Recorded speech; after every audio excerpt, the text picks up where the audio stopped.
Duality is a standard part of philosophy, politics, personality theories, bodies. There's lots of problems with them, apart from the fact, or starting with the fact that they are too simple. Good, bad, good, evil, God, devil, male, female, man, woman, up, down, left, right. In politics, left, right goes from being parts of the body to whole philosophical schools and on how life, who people are and how life should be and operate and how groups operate and whether or not people are honest or whether or not they are selfish or whether or not they are compassionate or empathic. There's all these kind of things. In spirituality and and esoteric practices, people often talk about male and female energy. And the qualities they attribute to male and female energies could easily have come out of the 19th century, maybe even the 1950s. Certainly has an ancient definition. And that often is enough for some people. It's enough that it's physical, that they think there is this concrete duality of male and female, of penis and vagina and those kind of things. And we know that even though it's a small percentage, there is certainly a spectrum between on the physical level. I know someone who is XY chromosome but resistant to testosterone and has never become a man. Even though when x-rayed she has testicles and penis, but they're inside because they never came out when she was 3 to 4 weeks or 6 weeks, I think it is, I can't remember, when the female embryo becomes the male embryo, becomes a male embryo. I guess embryo is the right word. I find all of that, especially with feminism, it's 200 years of feminism since, this is the way I prefer to talk about it, since Mary Wollstonecraft, the mother of Mary Shelley, who wrote Frankenstein, wrote On the Rights of Women in response to Thomas Paine's On the Rights of Man. And there have always been feminists. There's, warrior women. And we need to think about this male-female and what the qualities are of masculinity and femininity or manhood and womanhood. And for spiritual development, I feel like it's too superficial to just talk about male and female just because that's what bodies are. And as we know, as I said already, there's problems with that. And then there's the roles that people play and the qualities attributed to them personality-wise. I much prefer another duality, or actually it's a trinity, because these things never get so simple. Like I said, they're too simple. The duality of relationships is battle and marriage. Marriage being a larger identity that emerges out of smaller identities who are in relationship with each other. For example, we go from I to we, and if you're in a intimate marriage.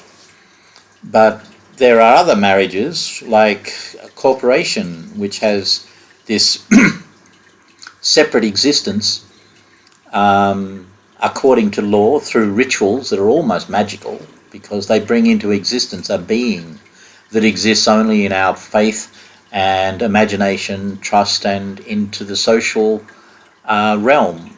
They have no physical existence. No corporation has a physical existence. They own physical things. They can own a trademark. They can own a building. They can own. They can have employees. They can have owners. But their existence is in this interesting world of social reality, with no physical reality at all. In a way, in that sense, if you're on the more secular end of the spectrum, they're like demigods. a marriage is also, a battle is also a marriage of sorts, because it involves commitment and it involves passion and it involves continued relationship. Because you can walk away from the battle and that would end the marriage. It's just that in a marriage, we think of marriage as purely about the loving version of a marriage, but a conflict involves some of the same ingredients as a loving marriage. It's just based on hating instead of loving.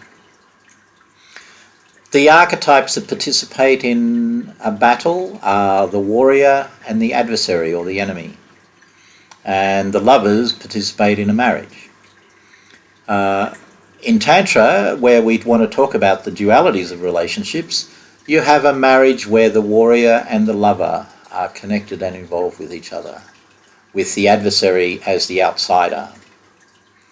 The warrior draws the boundaries between what is inside and what is outside. It also is about the warrior is also about the expression of power in an external sense. The lover is intimacy and the sensuality of subjectivity, the involvement. We are a marriage. There's a part of us that has to be able to be a warrior and deal with the outside world, and the outside world can often be seen as an adversary, and people who live in the warrior mode of thinking will see the outside world as an adversary. Lovers can be more optimistic and see collaborators in the outside world and see that the world actually works for them and with them. And the warrior will expect the negative. They are pessimistic and expect it. There's another one, optimistic and pessimistic, another duality. And the lover is primarily optimistic and the warrior is primarily pessimistic. At the same time, there is a spectrum between there. You can be a realistic optimist, which means that you allow yourself to have a marriage between pessimism and optimism, so that you can see that, yes, the world is generally working for you, but there are always people who are adversaries. The adversary is blockages, any kind of thing that might stand in the way of you achieving your goals or achieving a life that you want. And sometimes, like, we realize that even something like a sport is a warrior's practice with a lover's involvement. You can see that they are basically enjoying the sensuality of competition, and that is the purpose, is that sensuality of competition, which is a lover's purpose, using the warrior for a lover's purpose. And that is true when you do kink. There's you use all kinds of emotions and approaches and practices that are warrior practices and emotions, and you use them for a lover's purpose of intimacy and sensuality and deep connection. We have a lot of different things like that, where the warrior and the lover are in a marriage, and then they draw a boundary, and then the adversary is that which blocks the marriage, which interferes with the marriage. Conflict can be good for growth and development, but it can also be overwhelming and difficult. The warrior's job is to be able to manage fear and to be able to manage that interrelationship with the external world. The problem is, if you are very much a warrior, you may actually see yourself as not having real power in the world, because you see the adversary in a way controls you, because you are standing in an effect state of mind. You're the effect of the world controls you, because it always sends you shitty things that are upsetting and may block you from doing what you want to do, and then you get into a victim mode. The lover, the energy comes from within, and it's when the two work together, you've got the warrior gets their power from the lover. The warrior is able to be one, to be motivated by the love and to be able to create. When the warrior gets lost and loses that sense of purpose that love and the lovers offers them, then they get into enemy mentality, which is you're either with me or against me. And its involvement in that. There are absolute values that have no flexibility in them at all, because for the warrior to go into battle and be able to align all of their resources to be able to achieve that battle, they need absolute truth and they need absolute values, and it's very solid. Otherwise, they're in deep shit. What happens with enemy mentality is they become mercenaries, where the battle itself is what's there, and can't handle vulnerability because that's too dangerous. And so enemy mentality, you can't allow any kind of vulnerability. And when you do that, often they turn vulnerability itself into the enemy.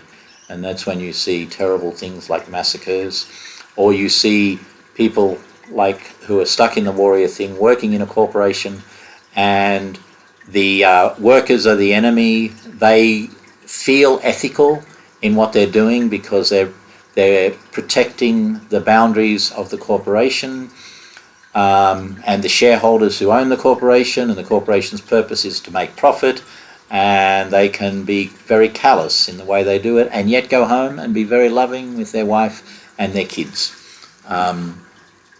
The psychopath is someone who is pathologically a warrior and just simply uses everything available as a weapon for their own purposes and their own goals, without being able to be open to, in the way that the lover can, to the inputs of other people.